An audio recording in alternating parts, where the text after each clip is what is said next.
Bien, digo que las aleaciones, el duraluminio, que posee el 4% de cobre y el 1% de magnesio, es muy utilizado en la aeronáutica moderna. Es una aleación muy liviana y de gran resistencia mecánica, la que ha logrado desplazar a la madera,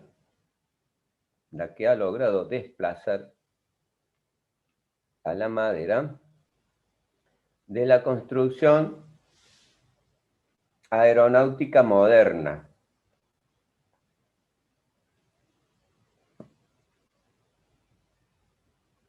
También en aeroplanos.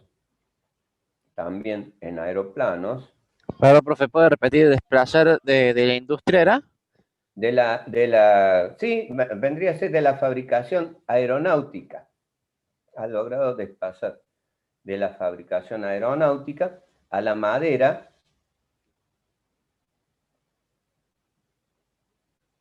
en la construcción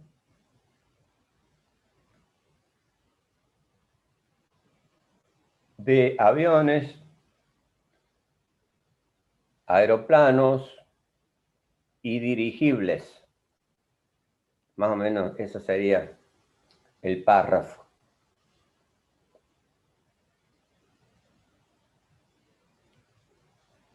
Punto y aparte, o punto y coma podemos poner, el magnalio, ahí lo tenemos en el pizarrón, anotadas a las 3 aleaciones principales.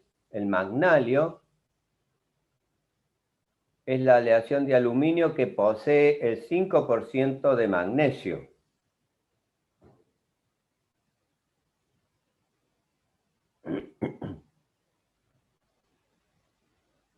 Y luego, los bronces de aluminio.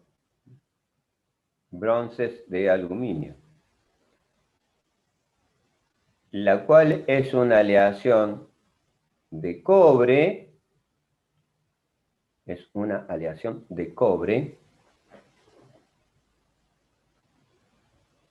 Está mala aquí en el pizarrón.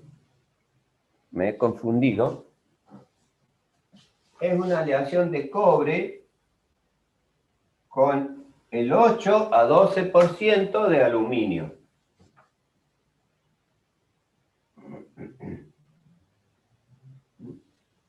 Es una aleación de cobre con el 8 a 12% de aluminio. Es el cambio. Estas aleaciones son las aleaciones principales que se han utilizado, digamos, justamente han logrado sustituir los materiales primarios de construcción, ¿no es cierto?, por esta aleación de gran resistencia mecánica y bajo peso.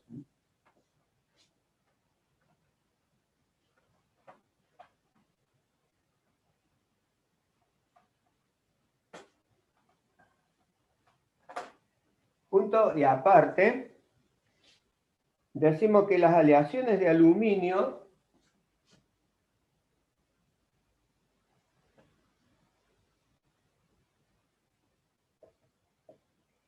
pueden ser forjables, o sea, se dividen en dos grandes grupos. Ustedes recuerdan que cuando estudiamos las aleaciones hierro-carbono, podíamos obtener lo que son los aceros, sí, las y las fundiciones. Los aceros, lógicamente, conforman, decíamos en aquella oportunidad, conforman las piezas que se obtienen por deformación plástica de un acero o de una masa de acero, digamos. Mientras que las fundiciones, digamos, se conforman a partir del estado líquido en un molde que solidifica, o sea, se hace colado. Los distintos metales también, ¿no es cierto?, tienen esta forma de estructura para lograr, digamos, el conformado, ya sea por deformación plástica o por la transformación del estado físico, que es líquido a sólido. Entonces, las aleaciones de aluminio también se denominan forjables o colables.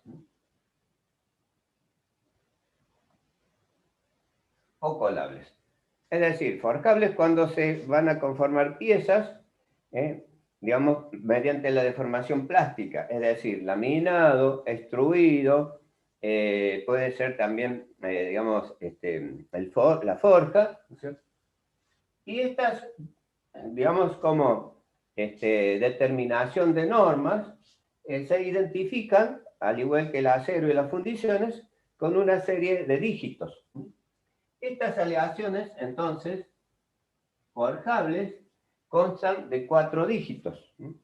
El primer dígito identifica el tipo de elementos de aleación que vamos a tener, y los otros elementos, ¿no es cierto?, que están simbolizados por la X, el porcentaje, ¿no es cierto?, principal de los distintos elementos que compone esa aleación. Entonces, forjables que comienzan con el número 1, ¿no es cierto?, lógicamente tienen una concentración de aluminio del 99%. Prácticamente serían piezas que se fabrican en el estado puro. Luego tenemos las siguientes combinaciones que según el elemento que se proporciona en mayor grado, ¿no es cierto?, identifica cada una de estas aleaciones. El número 2 es el cobre, el número 3 es el manganeso, el número 4 es el silicio, el número 5 es el magnesio,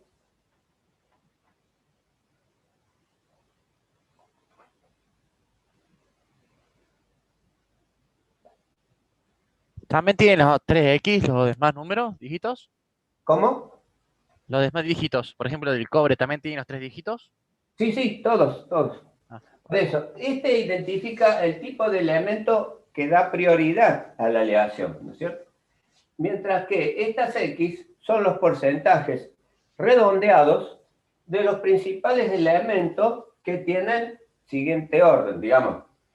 Por ejemplo, en el caso del cobre, sería el porcentaje que posee la aleación, y después, normalmente las aleaciones del aluminio, en general de los no ferrosos, tienen varios elementos de aleación, ya vamos a hablar de eso, y cada uno de esos elementos tiene un determinado porcentaje.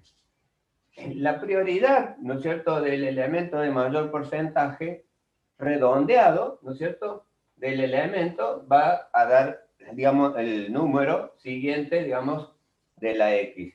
El segundo en prioridad de mayor porcentaje da la segunda, y así, ¿no es cierto?, se van a ir formando los distintos componentes según esa propiedad, ¿no? Según esa propiedad.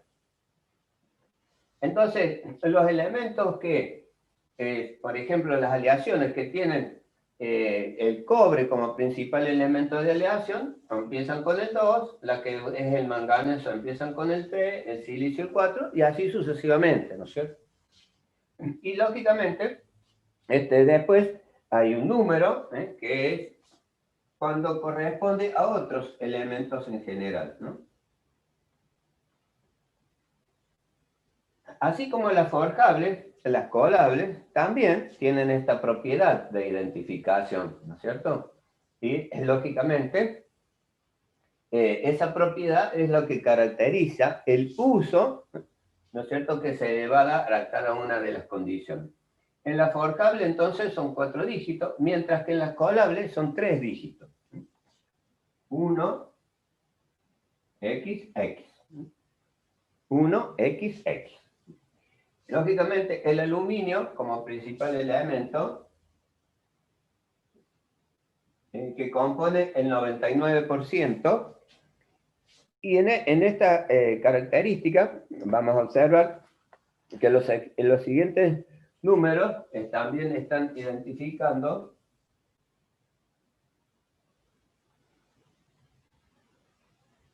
¿cierto? Según los elementos de aleación.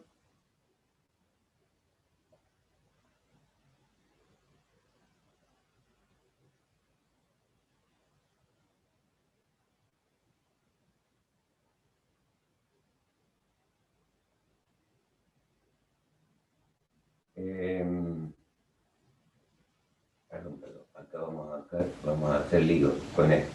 Voy a hacerlo más chiquito.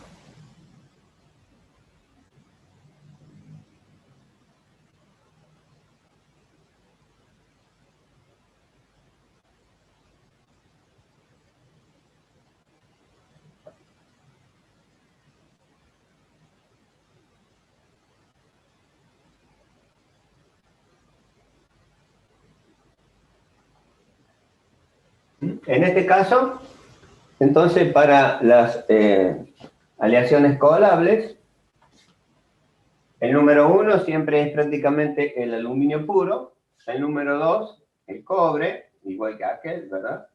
El 3, el silicio, el cobre y el magnesio. También en el número 4, el silicio, repetimos más o menos igual. El 5, el zinc, perdón, el 5 es el magnesio, el 7 es el zinc y el 8 el estaño. El 6 normalmente no se usa. El 6 normalmente no se usa. Entonces, estas características hacen que nosotros podamos observar, ¿no es cierto?, cuáles son las características y propiedades de las aleaciones según el elemento que corresponde sobre la nomenclatura de forjables y colables. Tenemos que decir que las aleaciones en general del aluminio, en este caso, ¿cierto?, cada uno de los elementos se va a unir, ¿no es cierto?, al cristal hexagonal que corresponde al aluminio. Es decir, que los distintos constituyentes que nosotros habíamos observado en el acero, del hierro y el contenido de carbono, formaban una serie de constituyentes. Aquí, ¿no es cierto?, comparándolos con las aleaciones del aluminio, el aluminio cristaliza en el sistema hexagonal. Cada uno de los cristales forma un grano que tiene la característica del elemento que lo combina. Es decir, que no hay cristales de aluminio que tengan varios elementos, o uno o dos, digamos, que tengan más de uno. Es decir, que cada elemento, ¿no es cierto?, de aleación va a configurar un grano característico, ¿no es cierto?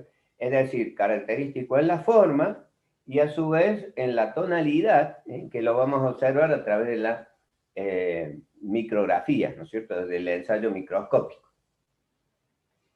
Por lo tanto, vamos a hablar, ¿no es cierto?, justamente de esos constituyentes, porque esos constituyentes le dan al grano del aluminio una determinada característica mecánica.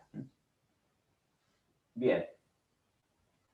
Además, digamos, de estas características, al igual que cuando hablábamos de las aleaciones ferrosas, considerándolo que es totalmente distinto, ¿no es cierto?, las aleaciones del aluminio son susceptibles de tratarse térmicamente.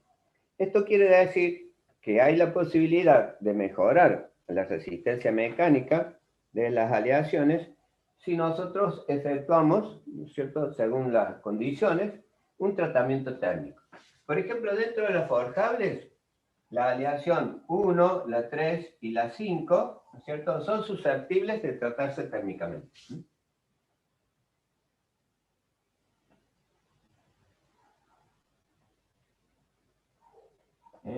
son susceptibles de tratamiento térmico. Es decir, aquellas que tienen el circulito en el número. Mientras que en las aleaciones coalables son las aleaciones 1, la 4 y la 5. Perdón, la 1 no. En las coalables, la 1 no tiene tratamiento térmico. Vendría a ser las aleaciones del cobre.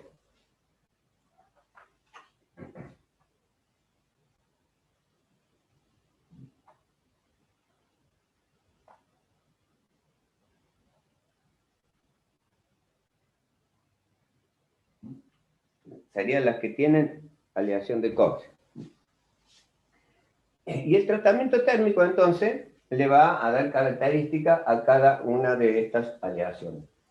Por otro lado, aparte de la clasificación de dígitos que posee la norma, también intervienen en los distintos tipos de elementos las características que hacen al estado, ¿no es cierto?, que exige cada componente según el tratamiento o el conformado que lleva, ¿no es cierto?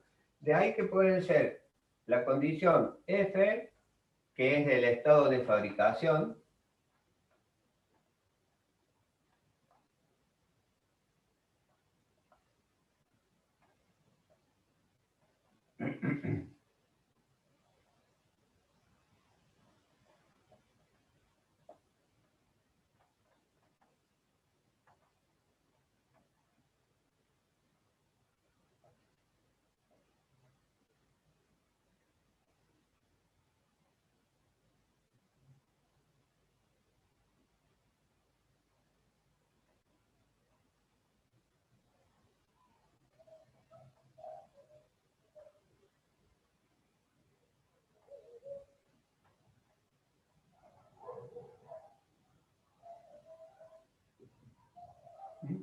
Estas letras, ¿no es cierto?, que siguen a la condición de cada componente en particular, ¿no es cierto?, van a ser designadas según una letra que le va a seguir, ¿no es cierto?, a la identificación que corresponde a cada condición, ¿no es cierto? Entonces tenemos, cuando tiene la F, ¿no es cierto?, significa que así como se ha conformado la pieza, ya sea forjada, o el estado forjado, o el estado colado, así debe ser proveída esa pieza, ¿no es cierto?, según esa fabricación. Cuando lleva la O, significa que esa pieza tiene que ser recocida. Ya sea forjada o colada, hay que hacerle un tratamiento de recocido. Cuando lleva una H, normalmente tiene un subíndice, y el subíndice puede tener 2 dígitos. Este es la deformación en frío que debe tener ese material.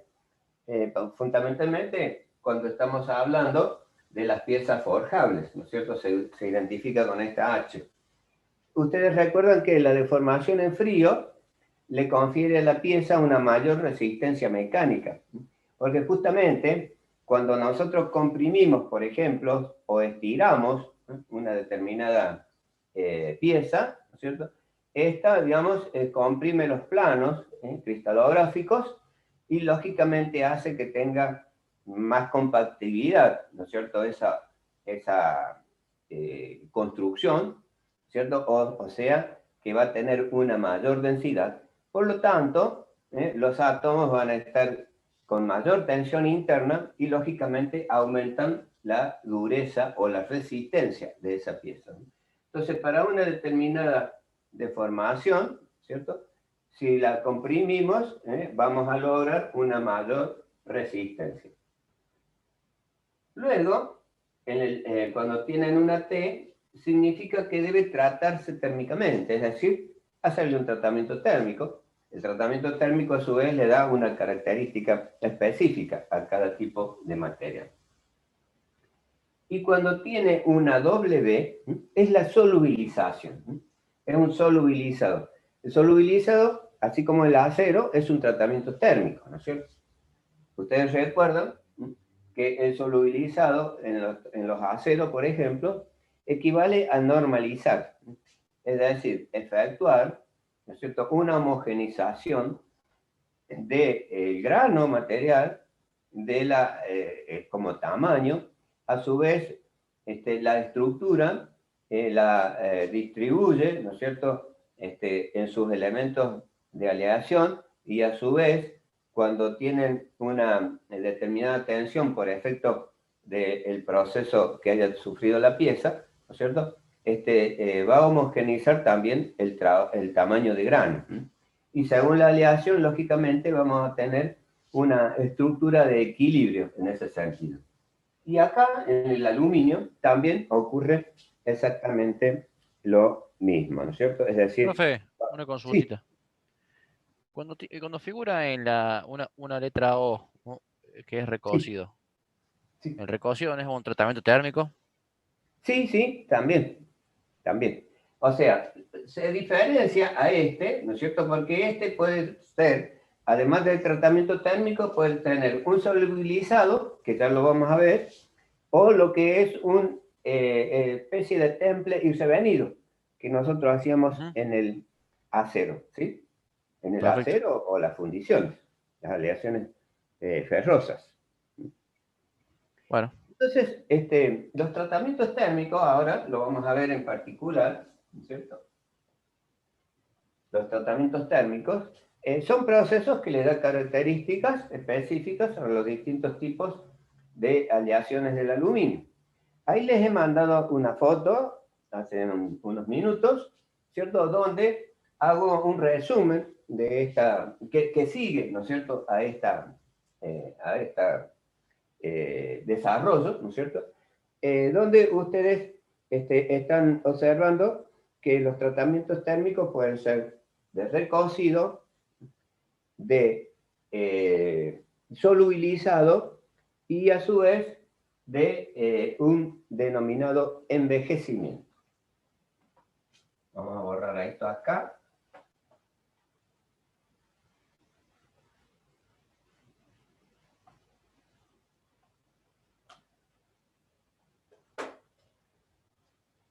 Entonces, los tratamientos térmicos son recocido,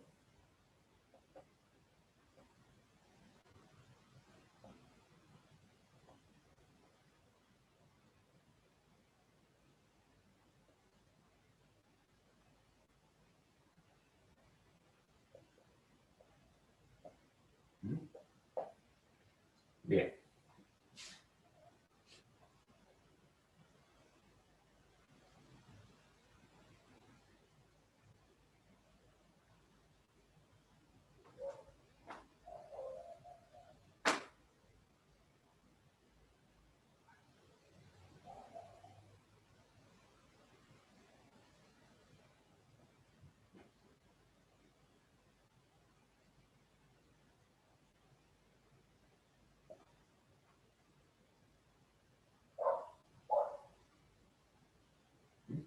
Bien, los diagramas entonces de equilibrio de las aleaciones de aluminio tienen esta forma simple, ¿no es cierto?, que observamos aquí, donde tenemos en el eje el aluminio, cuya temperatura de fusión es 660 grados, y aquí vamos a tener los distintos porcentajes de los elementos de aleación que mencionamos, que para cada grano en particular del aluminio va a tener un determinado porcentaje. Y aquí tenemos un punto eutéctico, ¿no es cierto?, por encima de la cual vamos a tener el estado líquido.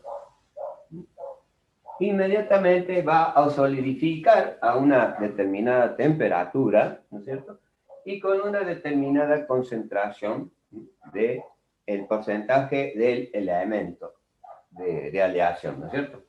Entonces, por ejemplo, si estuviéramos hablando del silicio, un elemento que comúnmente, ¿no es cierto?, se utiliza en las piezas coladas, ¿no es cierto?, vamos a tener acá, ¿no es cierto?, el porcentaje en el que corresponde al silicio, y acá vamos a tener el porcentaje que corresponde al eutéctico del silicio, ¿no?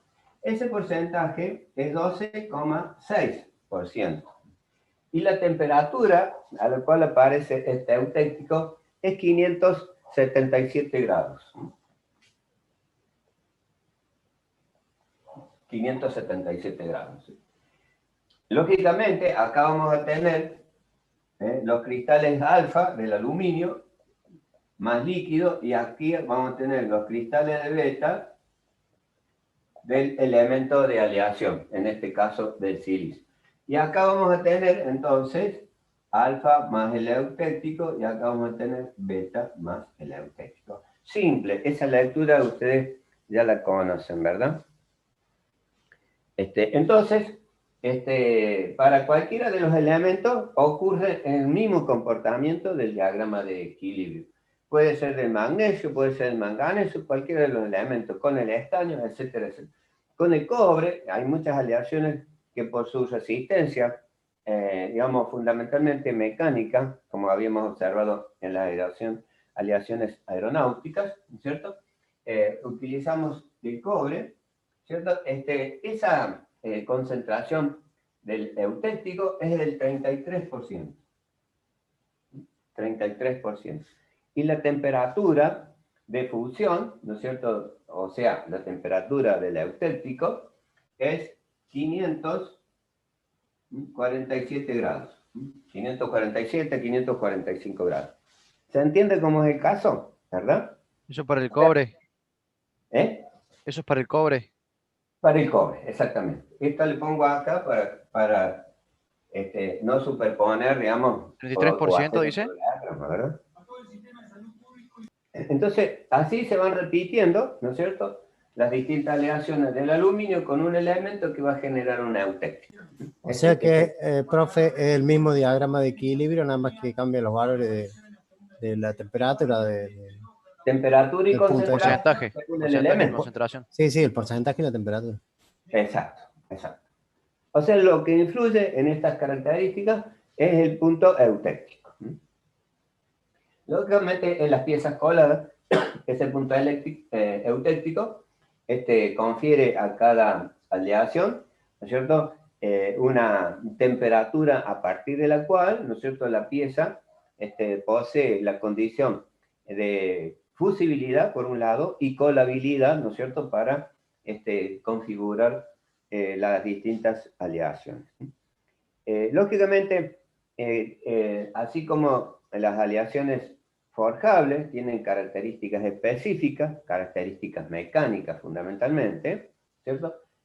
Vamos a tener también las piezas coladas en características propias, a partir de las cuales, ¿no es cierto?, son necesarios distintos tratamientos para lograr, digamos, el mejor comportamiento de los componentes, ¿no es cierto?, de cada aleación, según los requerimientos, digamos, del estado de tensiones, ¿no es cierto?, a las cuales pueden estar sometidas estas piezas, ¿no es cierto?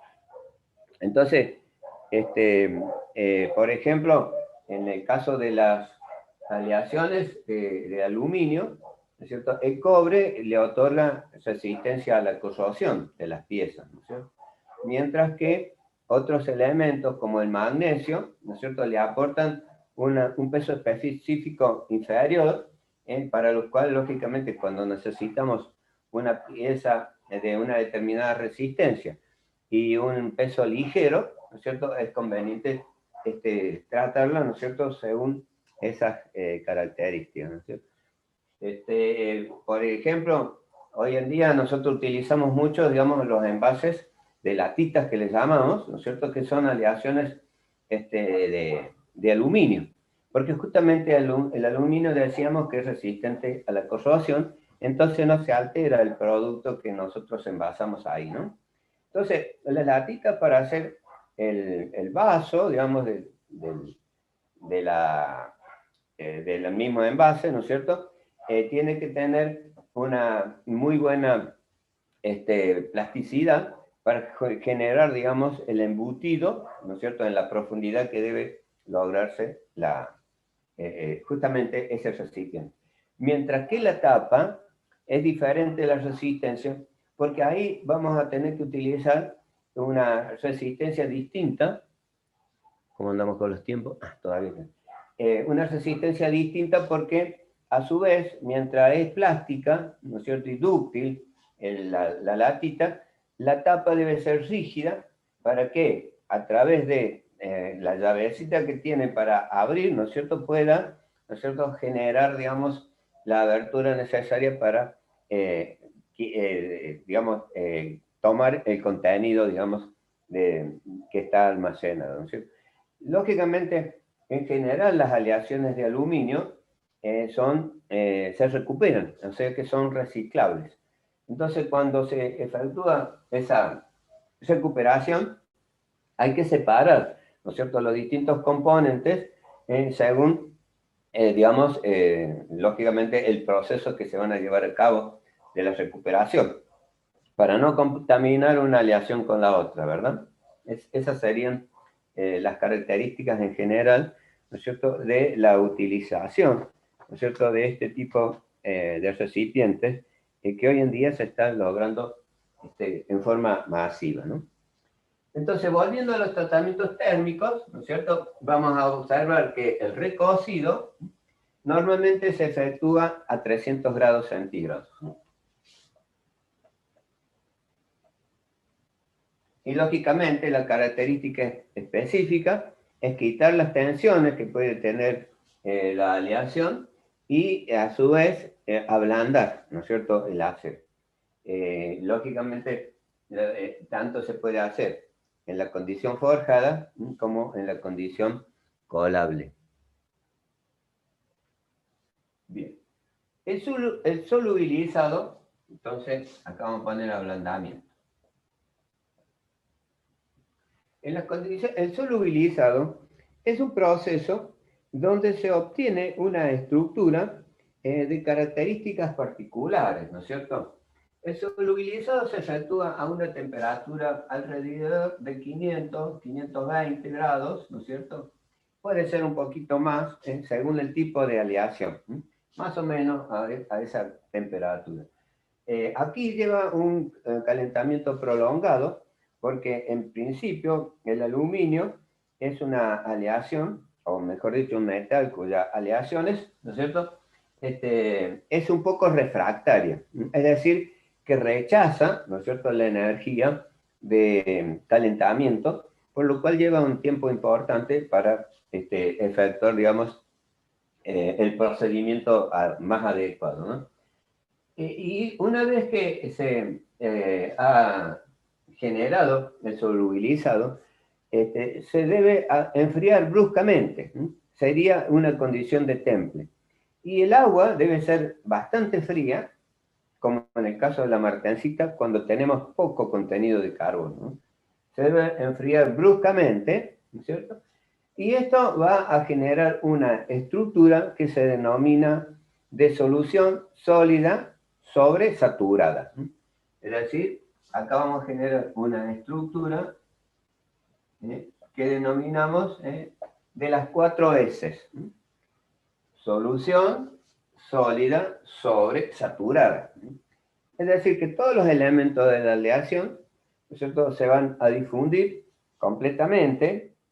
Vendría a ser el solubilizado, vendría a ser